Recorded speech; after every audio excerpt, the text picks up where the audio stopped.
കാലിക്കറ്റ് സർവകലാശാല സെനറ്റ് യോഗം അലങ്കോലപ്പെട്ടു. റാപ്പർ വേടന്റെ പാട്ടുകളും ഗായിക ഗൗരി ലക്ഷ്മിയുടെ കഥകളി സംഗീതവും താരതമ്യ പഠനത്തിനായി പാഠ്യപദ്ധതിയിൽ ഉൾപ്പെടുത്താനുള്ള തീരുമാനം വിസി നിയോഗിച്ച സമിതി തള്ളിയിരുന്നു.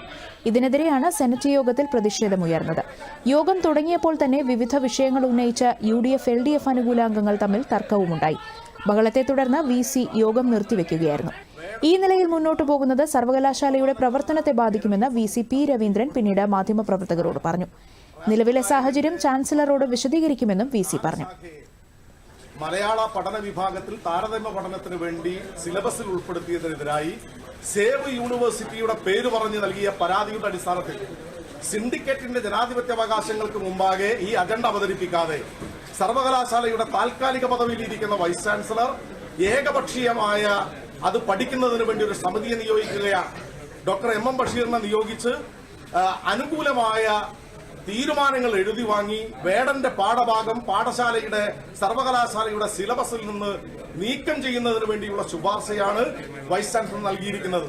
ഇത് ഈ ആധുനിക കേരളീയ സമൂഹം അനുവദിക്കാൻ പോകുന്നില്ല എന്ന ഏറ്റവും സുപ്രധാനമായ ഒരു മുദ്രാവാക്യമാണ് മുന്നോട്ട് വെച്ചത്.